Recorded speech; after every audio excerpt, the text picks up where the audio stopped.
Back with Beyond the Cut, episode 6. Today we've got Ben Callaway with us. I appreciate you coming through. Thank you for having me. This was supposed to happen a couple weeks ago, but I had bout with some COVID and some personal stuff, so we're finally back in action. You're getting ready to leave for tour, right? Yeah, I'm going to be leaving for my disc golf tour here come on Sunday. So just getting a lot of things packed and things situated just to make sure that I am all ready for the tour. I guess I probably should have started with that. For those of you that don't know, Ben is a professional disc golfer. He was just recently promoted to the elite team of Discraft, which is one of the most prestigious things you can do in disc golf. So I'll start off with congratulations on that. Thank you. How did that kind of come to fruition? I know obviously last year you were a part of Team Discraft, but you weren't on the elite team. How did that come about this off season? Well, I mean, it didn't all happen just on one off season. It was a lot of hard work in the coming years, and the one thing that I knew I had to do if I wanted to make that elite team is I had to actually commit and go on tour for one full year, because I knew I had the skill, I knew I had the play. It was just all about actually laying it out there and, committing to one full year of tour. And then obviously 2021 is when I had the opportunity to go. Played really well, had a good season, and I found myself in a position where I could make the elite team on Discraft. And then during the off season, we talked about contracts and what would help me, how it could benefit me on tour life and with a home life. And then we finally came to an agreement, and I wound up signing a one-year deal with Discraft on the elite team. Because you've been with Discraft for a long time, right? Just obviously not on the elite team, but you've been a sponsored Discraft guy for a while, haven't you? Yeah, this will be my 12th year. No, sorry, 11th year with Discraft. Yeah, 11 years I've been with Discraft now. So I guess just to kind of, backtrack it a little bit. Obviously, I've known you for most of my life, so I know a little bit more backstory than the average person does, type of thing. Growing up, obviously, for people that don't know, you were always quite the athlete. It seemed like kind of anything you wanted to do, you could kind of figure it out. I remember you were a pretty good skateboarder, I'm a pretty good baseball player. It seemed like anything you kind of did, you could kind of pick it up fairly quickly. What was it about disc golf that made you latch onto it and be like, this is what I'm going to try to perfect, and this is what I'm going to try to have be my sport kind of thing? So like you mentioned before, a lot of sports I've played, I did pretty well at. I actually played golf in high school, but it just didn't really, I don't know. The sport itself was a lot of fun, and obviously it's very similar to disc golf as far as the goal is just to get the disc in the basket in the least amount of strokes possible. But I think what really set disc golf apart from golf was I loved the camaraderie of it. Because I already loved playing golf because it's me against the course, and nobody else is out there hindering you from playing your best. It's just you, yourself. So that already came with coming into disc golf, but it was, like I said, the camaraderie of it all. I loved the atmosphere. The people are just so welcoming and incredibly kind. So that really was a huge benefit off the start. And I love the fact that you could go and play around any given time that you wanted for free, essentially. Yep. Obviously you had to pay some cash money for the discs, but if you had a few, then you could go play as many rounds as you want, aside from losing if you lost any of the discs, and obviously you need to go buy new ones, but you could go play as much as you wanted, and that I loved that. With golf, I couldn't do that. I would I would have to go and pay for, going to the driving range, or I'd have to pay to play around, or, there's not very many places that you can just go and hit balls for free. As opposed golf to, is I love golfing, but it's a very, very expensive habit. I mean, it really is. It's extremely expensive. I mean, you have to have the clubs, the balls, the attire, and the time. Like, for me to play one 9-hole round of golf, it would, take about maybe an hour and a half, 2 hours. I could go play 9 holes at my local course for, I don't know, probably in like 30, 40 minutes. Yeah. So I guess, like, I used to work with you back in the day, and you were already into disc golf, but you were just kind of doing some like local tournaments and stuff like that. When was it that you kind of like had the realization of like, this is something I could do? Like, this is something that I could pursue as far as like a professional? Because back then there wasn't much of like a professional scene back then. There was probably very few people who were making a living off disc golf back then. Yeah, and yeah, exactly right. And that's actually one of the reasons I hindered myself from wanting to ever try to make it my job, because there wasn't any money in the sport when I first started playing. Like, there was money in it, but these were, when men and women that had put their entire lives into the sport of disc golf, and they were not making much money on the other side of it. So I just figured I would hold a job down and play a few tournaments here and there for extra cash. But to answer your question as to what really set it apart when I wanted to make it my job was probably when I started seeing Paul McBeth, who is the #1 rated player in the world, probably the greatest of all time to play the sport. He set himself apart from everybody in the sport of disc golf, and he really pushed the sport forward to be more of a attainable job as opposed to just a side gig. Yeah. So he really inspired me a lot to want to try to pursue a career in it. And obviously there are many other disc golfers that have followed suit and have made some really big strides as far as a contract and what they're making. But he was really the first one.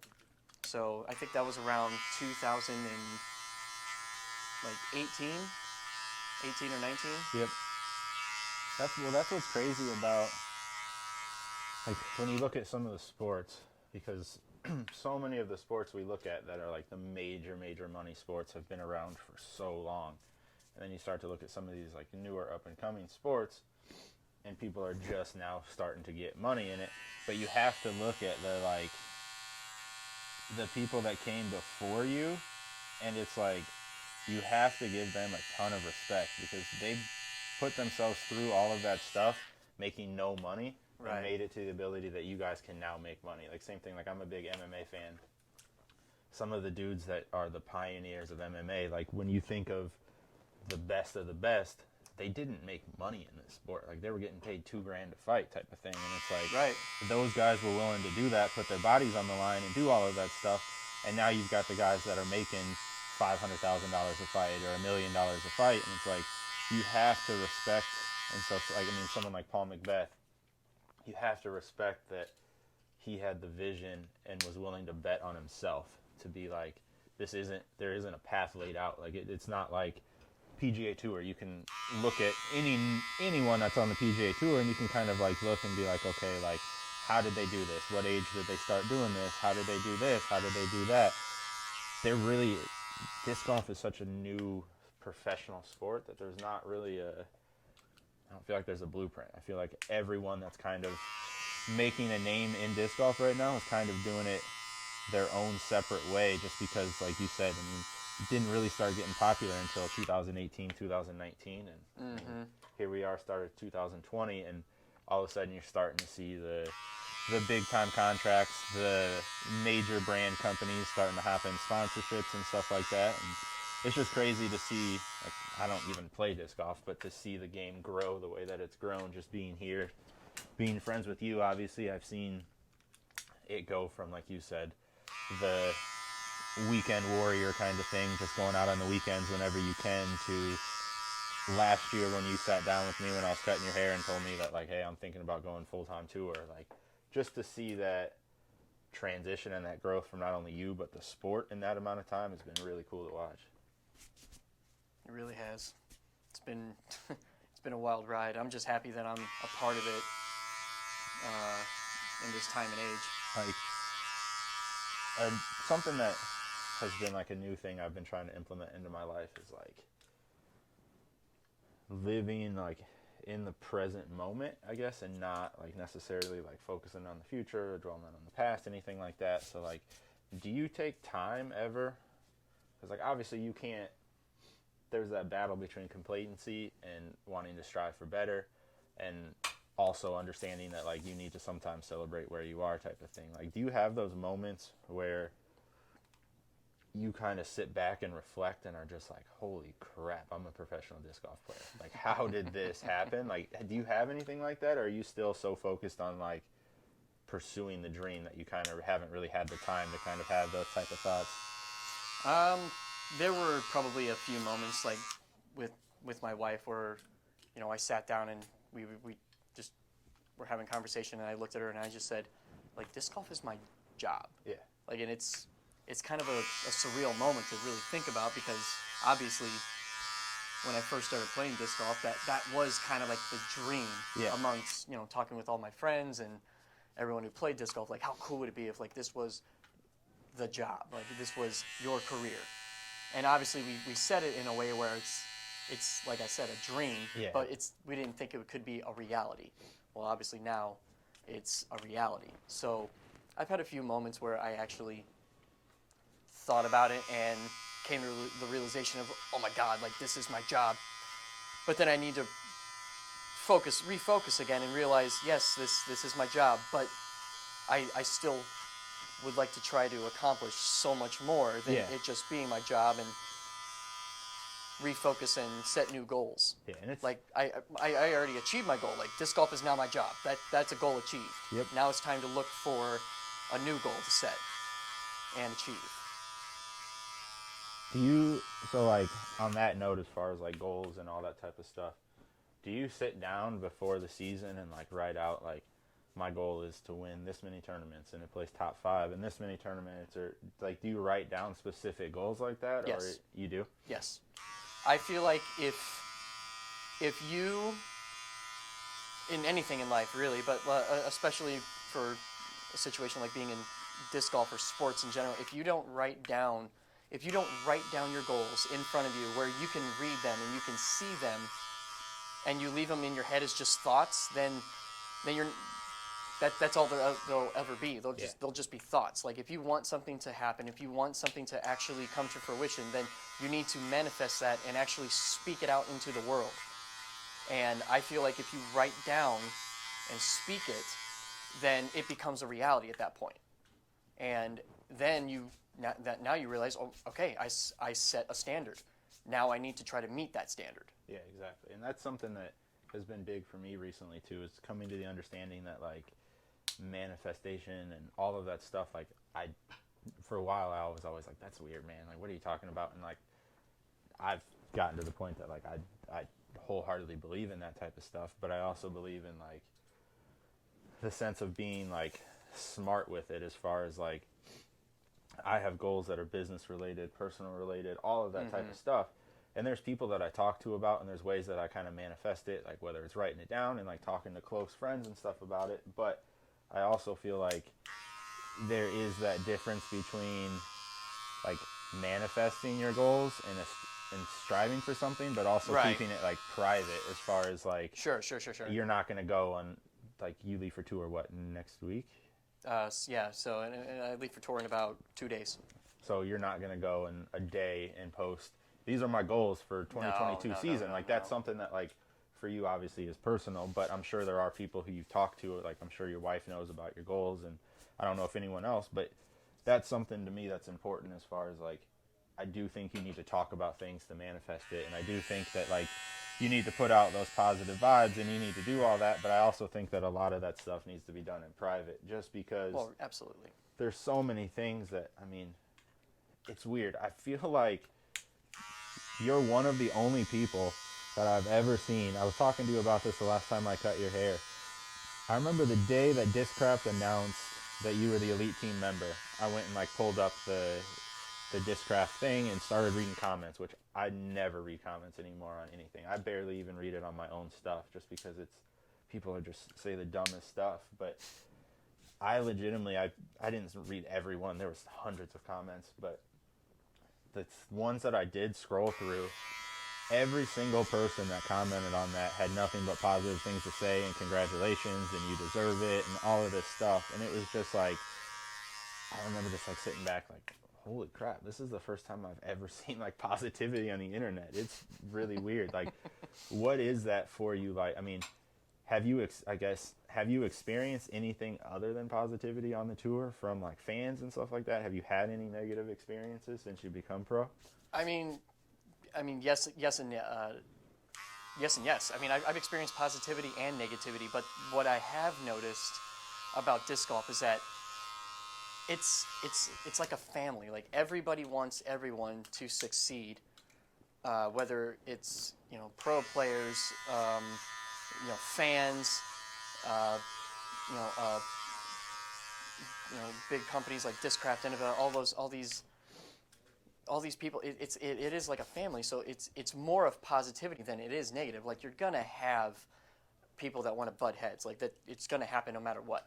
But I think it's funny though, because like, I like reading the comments. A lot of players don't, but I think it's hilarious to go and try to find anything that is negative. And the only things that I've ever found that people had something negative to say about me is that my clothes that I wear are too tight. Oh, people hate your pants, bro. It's hilarious. Anytime like I've seen like anything like, if you share a post, like you'll be like at a tournament or something and like you'll share a post like mid-round or something like that, and I'll go and read the comments and like everything is like, why are his pants so tight? Or right. Is that how you throw further? You just have to have tight pants? And it's like right. hilarious. Like, I've never seen a bunch of like grown men more concerned about the like tightness of someone's pants than I have on some of the posts. But it's absolutely hilarious. Yeah, to me. it's so like that's just hilarious to me that I've been playing disc golf for so long, and I've this last year made a name for myself, and obviously I'm still pretty new to the tour. But if the only thing anyone can find out about me that they don't necessarily like is my attire, then it's like I must be doing something right, because like you mentioned, the positivity that is in disc golf is sometimes it's even it's overpowering, really, because it's only, I feel like every time I go to a tournament, there's just random people I've never met before just saying, hey, I just want to say I'm rooting for you. Congratulations on everything that you've been doing. I love your story. I love everything that how you represent the sport. And like, to have that kind of impact on someone that I haven't even met, it's pretty incredible. Yeah, no, it is.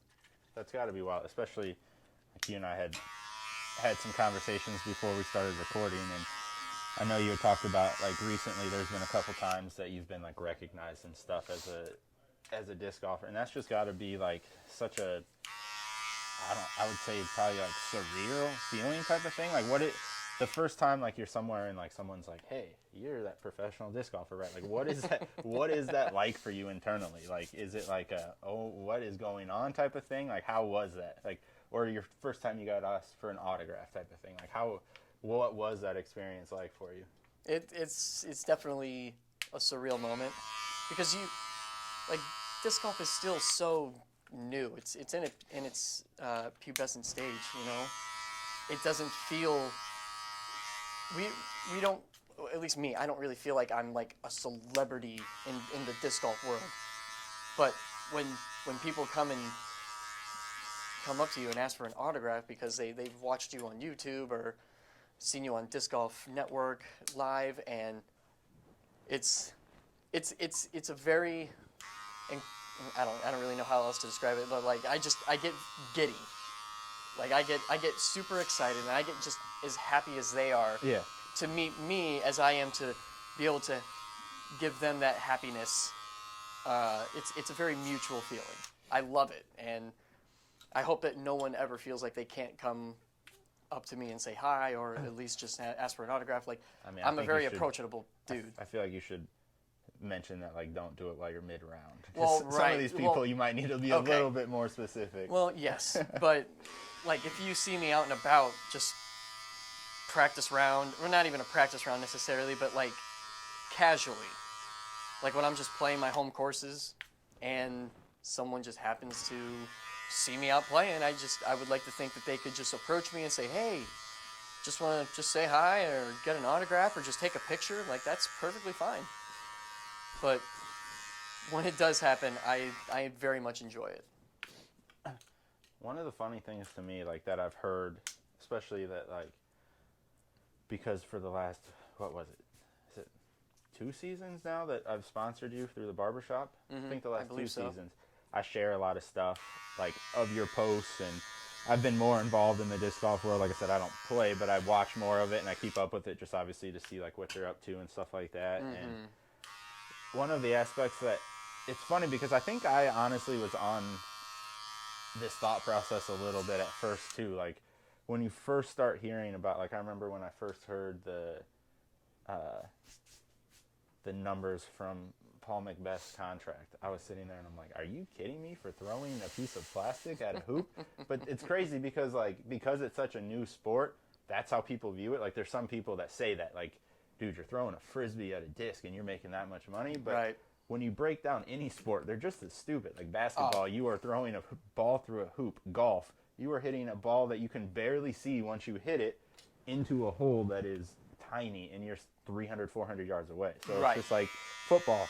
You're chasing around something that's called a football when it makes absolutely no sense for it to be called a football. Yeah, grown men. And so it's just like, it's just weird because I think a lot of it is disc golf has been viewed as the, like when I was in high school, it was everyone skipped school, grabbed a 30-pack, took some blunts, and you go and you play disc golf. And that's right. kind of like what people have experienced disc golf as growing up was like it's just a hippie sport. Yeah, it's a hobby you do with your friends. It's fun. You throw a disc, mm-hmm. you go out, you drink, you have a good time. And now to see people getting paid as much, and then to see people like you, that's one aspect I really like too, is that you kind of brought the golf attire to the disc golf game. Like, I feel like that's a big thing. If you're at the level that you want to start bringing in the money that people want to start bringing in with disc golf, you kind of got to start taking yourself a little bit more serious, and you got to dress the attire type of thing. Like a apparel company is not going to want to come in and sponsor you if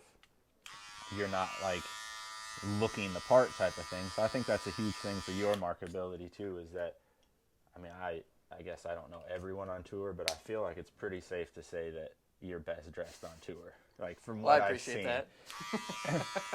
I mean, I might be biased, but I think you have to say you got the best hair on tour too. Well, yeah, I mean that's fact. I'm definitely the only player on tour that has a barbershop sponsorship. Just saying. That's probably facts. That is a fact. Someone else is gonna do it now. Go ahead. Just know that I was a catalyst. What? So I know you're leaving in 2 days. What tournament is coming up? So the first tournament for me is going to be in Texas. It's called the Waco Charity Open. The tour actually already started last week in Vegas, but I didn't really want to go to Vegas. I don't like the drive, and the tournament itself is fine, but I don't really agree with playing 3 different courses to start the brand new tour season. Yeah, that's got to be difficult. I mean, it is.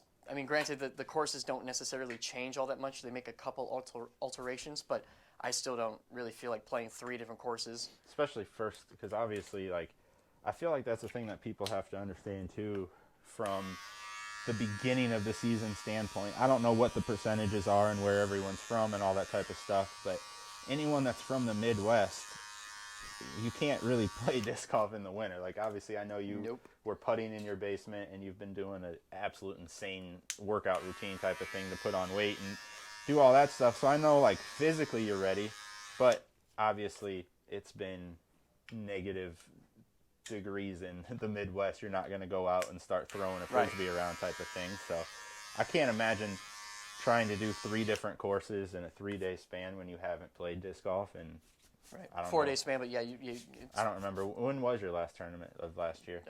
Back in October. So it's been since October? Or have you played any rounds since then? Yeah, I mean, I played rounds of disc golf before the winter finally set in. But we've had a mild winter, but the problem is that it's just been so cold Only in these last like few weeks have we had some weather that was above freezing, Yeah, have where you it was been able manageable. to get out? Yeah, I mean, I went out a couple days this last week because the weather has been amazing. But unfortunately, because of how wet it's been these last few weeks, it's just been nothing but mud. Oh, dude, So it's almost unplayable just because of how, you know, murky and mucky it is. It's not fun to play on. I took my bike out. What was it? Wednesday? Yeah. It was like 55 or 60 degrees, and I was like, oh, for sure. I canceled some stuff. Went out and went on like a 10-mile ride, but the bike path was so mud. I still don't understand. I ended up with mud on like I had like a tire strike on the front of my shirt. I still don't understand how that happened, but it was absolutely insane how much mud was all over the bike path. And I was like, you ride obviously through the disc golf course a little bit, and it was just like a muddy mess everywhere. Yeah, and it's not fun. Like, practice outside is good, but at the same time, it's not good practice if you're throwing on, the ground where it's literally slipping out from under you every single throw. It's not. I don't really feel like injuring myself before the tour even starts. Exactly. But yeah, the tour starts in Texas in Waco. So about 14 hours and some change from where we live here in the Quad Cities. I'll be making my way there, start Sunday. Hopefully get there by Monday. Get a couple practice days in, and then the tour starts for me that next Friday. So I guess this is more of a question for the people who are watching this that follow you, that are disc golf fans. I'm not going to even understand the answer to this question probably, but what is, like, in your bag that you're carrying, like, coming into this season? Do you have, like, a absolute go-to, every single round I'm using this disc type of thing? I mean, yeah, for the most part. Obviously, I cannot wait to get my hands on my Tour Series discs. Those are actually in the mail. I will be receiving them in Waco. Those just actually released in person in Arizona this last week, but they will be up for sale on Discraft's website in the coming weeks. Yeah, I was gonna after this airs out. I was gonna bring that up actually. So now, I know in the past, like I had bought discs from you and stuff like that, but it was like, I think last year you did some through Ledgestone, right? Mm-hmm. Yeah. That was more of like a one-off thing, right? Like this is like at all times people can go on and order a Ben Callaway disc off Discraft. Yeah, right? as long as they have them in stock. Yeah, they can buy them on Discraft's website. Which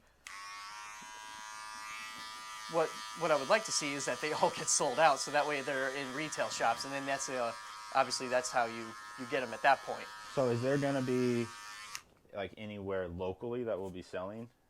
Yeah, I mean, obviously they're going to be open to anyone. So if Iron Lion, Chase and Jessica, if they get an order in, they'll have some in their shop. They'll obviously be in retail shops pretty much internationally. Is there like any big box retailers that carry Discraft that will have it type of thing? Or I don't know how that works. I don't know. I haven't seen too much like at Walmart or anything, but I know like Dick's Sporting Goods has a Dick's giant might have Discraft or a disc golf section. I don't know if I they know sell Shields Discraft or anything carries like that. a lot of Discraft. Shields Sporting, so they'll probably have some as well. I'm assuming it's just one of the perks from what I've seen. It seems like it's a perk of being on the elite team, is that's when you get your signature disc type of thing. Yeah, but like correct. what was that moment like, I guess, when you like, obviously you knew you're signing with the elite team, you kind of knew it was coming, but like once again, like we were talking about earlier with the like, holy crap, I'm a professional disc golf player, was there like when you got the proofs of it type of thing, was there a like, holy crap, I'm about to have a disc, like this is anyone in the world can go buy this, and like I'm going to be at disc golf courses and people are going to be throwing a disc with my name on it type of thing? Like, did you have a moment with that too? I mean, a little bit. It is a huge accomplishment and achievement in disc golf to be able to have your name on a disc and that be your disc. So I was very excited to see that finally. And obviously, another goal of mine is to be able to, where I can have my name on a disc, but it was one that I created. Yep. So, like, obviously, I did not create the Undertaker. That was not something that I had a hand in. That was just Discraft. It's a pre-existing. It was a pre-existing disc that I am very, very happy to have my name on, because it's a staple in my bag. You know, I throw the Undertaker all over the place on tour. But one thing I would like to do is play well enough to where I am able to get my very own disc, like be able to create one from scratch, and then that disc will be forever branded with my name. Yep. No, that would be an awesome thing to have. That's kind of a lasting legacy for you type of thing in the game.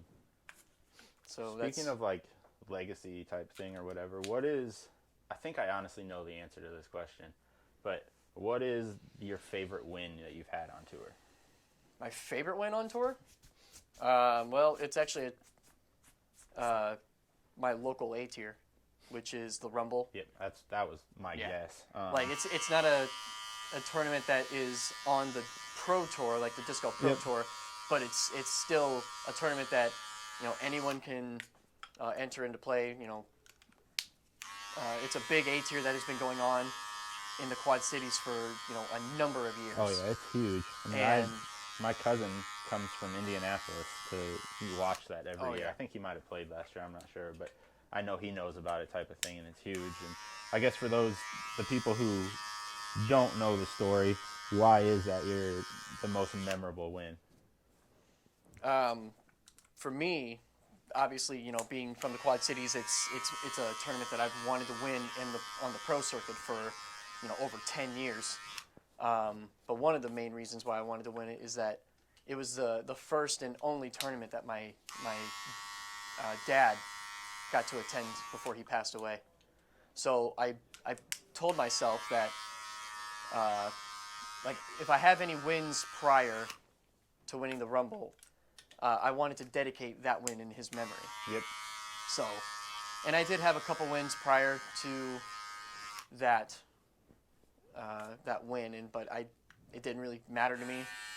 Yeah, you wanted it to be the Rumble. I wanted it to be the Rumble because, like I said, it was the only one he got to attend, and it meant a lot to me, especially being the hometown hero from the Quad Cities. So I remember like seeing that you won and like knowing how much that was going to mean to you type of thing, and I was like, oh, that's awesome, Ben won the Rumble. And it was like, I don't remember how long later, my mom texted me and was like, hey, I just tagged you in something.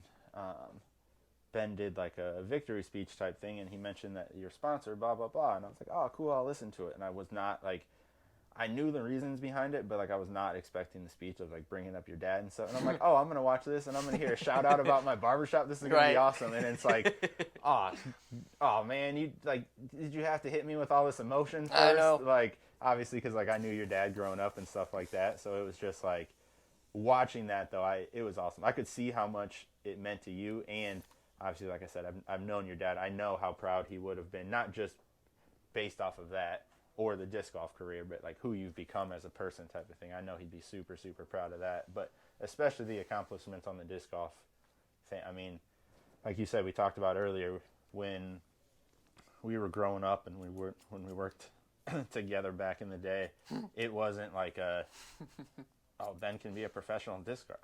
Like it was like oh yeah, that's a hobby he has. He's really good. He wins tournaments and he places high and stuff like that. But it's not something that you can sustain. Like it's right. It was never even a thought that it could be something where, I would be making my living off of it. Yeah, exactly. And I mean, as someone who like, obviously like I own my own business and I do that type of stuff, so I kind of like you, I had to bet on myself. Like the situation I was in, I wasn't happy with where I was working. I wanted to do my own thing eventually, and then I had an opportunity to kind of fall in my lap, and I kind of had to just jump on it, and I've been kind of figuring it out as I go. But it's awesome just to have friends like you that like anytime I've kind of gotten overwhelmed or I get to the point where it's just like, you're just like, crap, man, like I don't know if I can keep doing this. Like when I had to close the salon and stuff, like it was just kind of like,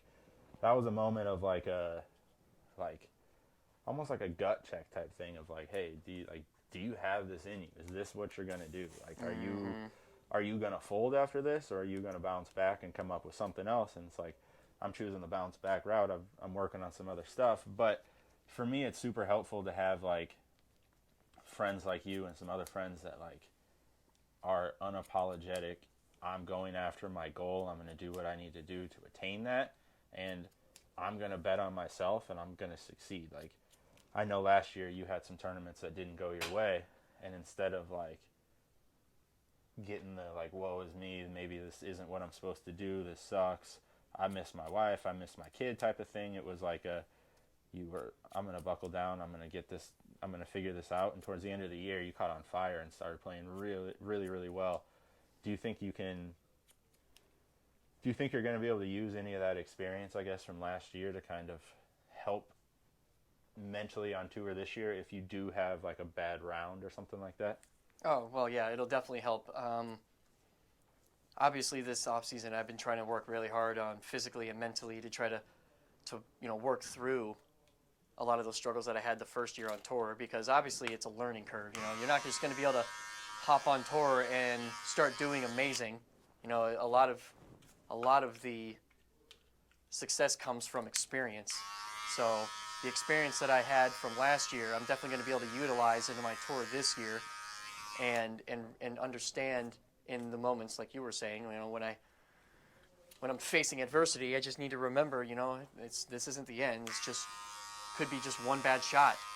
It's not the end of the tournament. It's not the end of the season. It's not the end of the career. It's just one bad shot. So, like for you, when you decided like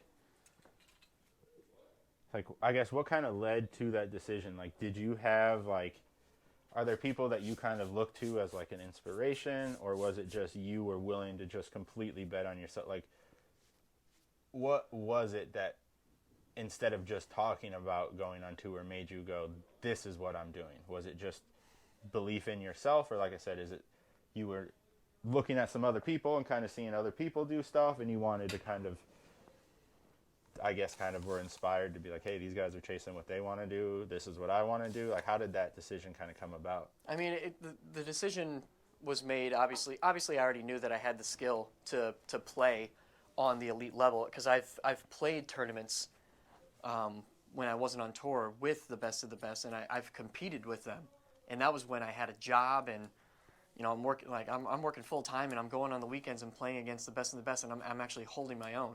Now, obviously, I didn't finish the way I did on some of the tournaments, but I'm still doing really well. So it wasn't a question of skill, but what really helped was when COVID happened. It led to me, that's how I lost my job, was due to COVID. And me and Sarah were like, this could be an opportunity. My wife, this could be an opportunity where I could potentially go on tour next year, because there's no better opportunity than right now. And during pretty much the entire year of COVID, I worked out, I practiced, and I had the support from my wife and my family behind me. So having all of that, and then having the mindset of knowing that I was going to leave and go and just try to achieve the goals that I had for the 2021 season, that is what helped propel me to make the decision that I'm going to do this, and I'm going to do whatever I have to in order to succeed. And then if it was enough, then it was enough. But if it wasn't, then that would have been okay too. Yeah.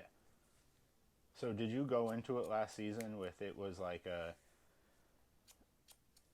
almost like I have 1 year to prove that I can do this. If this doesn't go the way I need it to go, I'm going to have to go back to like a normal job type of thing? Or like, what was your mindset going into? Yeah, it was all in or nothing. It was all in or bust. So like, if it worked, it worked. But like but the thing is, like, I never thought for 1 second that I wasn't going to be able to achieve it. Yeah. Like, were there down moments? Sure. Like, where I was just like having a bad tournament, and in my head I'm just like, man, this is harder than I thought. And it really was hard. Oh yeah. It doesn't matter how much self-belief you have. There's going to be days, like I said, I mean, I can't tell you how many times when I was getting the barbershop off the ground before, like, I mean, it's running smooth now, but like when I first started, especially when I was on the Washington Street property by myself, I can't tell you how many times it was just like, there was just like a day where you just like wake up and you're just like, am I doing the right thing? Is this what I'm supposed to be doing? Right. Should I just go back to a normal job and not have to worry about where my money's going to come? All that stuff. And then, like you said, you're able to just kind of like work through that and understand like, yeah, this is just like it's a fleeting thing. Like today's a struggle and I'm in my own head today. But I mean, pretty much my entire life I've bet on myself and I'm not going to stop now. Like, I feel like to have the lifestyle I want, the lifestyle you want, where it's like you're doing what you want to be doing with life and you're unapologetic and you're going to, whatever you need to do to achieve the goal that you want to achieve is what you're going to do. It takes that mindset of ultimate self-belief, because there's a lot of times that like I'm getting myself into situations that I probably don't have the knowledge or whatever it is to be involved with it, but I believe in my ability to learn it and I believe in my ability to do what I need to do, and so I'm willing to bet on myself. But it is a very, very scary thing. I can't imagine last year just I guess kind of the nerves going into it, knowing that like this is what I want to do for the rest of my life, but I have one shot. If I screw this up, obviously you're going to go back to working a normal job. Right. So what was it that like, what was like in your mind, what was it that you had to accomplish to know that like, okay, I can do this again? Well, obviously I needed to play well at tournaments. I needed to make a statement on tour as far as like getting my name out there. I achieved that, and I made a lot of friendships, which also helps. And a lot of it really was based on play, because in order to make the elite team, it's based on how well you do at certain events and how many you play. It's also based on a rating system that they have, that the PDGA provides you when you join up. So most of it was all based on your skill and how well you played at tournaments. So that's why I wasn't really too worried about it, because I knew that I had the skill to be able to make it. It was just a matter of persevering through all of the hard times when I wasn't playing well and finishing the season off strong, which ultimately I ended up doing. So for you, was it elite team or bust, or was that not necessarily something? No, that, it like, was had elite. to It was happen? elite team. No, it was elite team or bust. Oh, okay. I wasn't going to try to make another life run tour on any other level team than elite team. Yeah. Because I mean, like we made it happen in 2021. My wife and I, on elite team, but we had a lot of support, behind that. We saved a lot of money, and a lot of merchandise being sold, which obviously needs to happen anyway, but it would just be a lot easier to not have to worry about doing that while you're on tour. Yeah. And then that way I can just focus on playing tournaments and trying to do my best. But when you don't have that kind of support, then you need to you got to work a lot harder in order to make a living. Do you think that will be something that helps you this year on the tour, just from the mental standpoint of not really having to worry about the money aspect the way you had to last year, as far as just knowing that like your elite team, you've got some other sponsorships, you've got sales from some merchandise and this and all that type of stuff, and it's not as everything's on you as it was last year? Right. Yeah, no, it'll definitely help a lot. I mean, not just not to have to be burdened by, like, if I don't cash this week, oh no, I might not be able to, pay my rent, kind of a thing. Yep. So we're getting close to wrapping up, but what is something that, like, if someone's watching this and they were you in 2019, thinking about, or 2020, thinking about, I'm going to try a tour, I need to try this, I want to go all in, what would be some advice, I guess, that you would have for someone like that? For someone who wants to go on tour, there's so much advice that I can give, but if you're serious about going on tour, you need to seriously think about the sacrifices that you're going to be making in order for that to happen. Like, it's not, that's actually one thing I said on another podcast, where they asked what's it like living on tour? And I said, it's not luxurious Yeah. in any way. Like, there's so many disc golfers that, you know, sleep in their cars to make ends meet, traveling, playing tournaments. All these men and women are sacrificing time with their friends and family back home. You know, some of them don't see their families for, 10, 11 months. Yep. For the full year. And then they get to come home for a little bit, and then they're out. They're gone. Off season starts, and then it's back to the grind. I'm sure it's even more difficult for like the overseas players and stuff having to travel to the U.S. and do tournaments here and all that type of stuff. I'm sure that's even more sacrifice than what you have to do on a domestic level. Yeah, I mean, maybe I can't speak for them, but I can imagine that it's just as hard. But yeah, prepare yourself to make sacrifices that you didn't even think you had to make. And then also just remember that if you have one bad tournament, it doesn't mean that it's the end of your career. It's literally just one bad tournament. People have bad tournaments all the time, and it's perfectly fine because you have one bad tournament, but then the very next one you play could be the one that, gets your name out there and makes your mark on the tour. What about, I guess, just any advice for someone who either wants to get into disc golf or just got into disc golf? Like, what's some, like, I guess, beginner point? Like, what should people kind of be focusing on if they're just kind of getting into disc golf? If you're just getting into disc golf, then I would just probably focus on the bullet points of form, putting, and mostly just form and putting. Like, really understand the mechanics of how to properly throw a disc. There's so many YouTube tutorial videos now. There are so many disc golfers that are providing this information now, but like 10 years ago, this didn't even exist. So kids today can just go onto their social medias and type in disc golf form and be able to pick up all this new information. Like 10 years ago, that did not exist. So I would focus on properly how to throw a disc, and then obviously work on some putting. Also, don't start out by trying to throw the disc as far as you possibly can, because ultimately you might end up injuring yourself. Yeah. So look up proper form and technique. That's one of the things that you're kind of known for, right? Is your form and distance on your drives. Mm-hmm. Was that just like when you started? Is that what you did? Like, you just focused on form right away, or is that something you kind of learned throughout your career that, like, hey, I need to focus on the fundamentals a little bit more? I actually didn't focus on much of anything. I learned a lot by just simply viewing, and I was lucky enough to have a mentor, you could say. His name's Mike Robinson. He's a local pro here in the Quad Cities.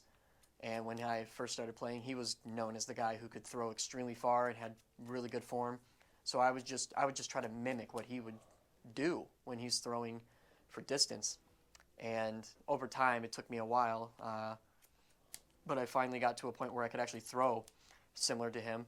And I didn't really care about how my form looked per se. I didn't know if it looked good or if it was just, funky. But after I learned, I guess, proper form, all I did was try to throw the disc as far as I could. Yeah.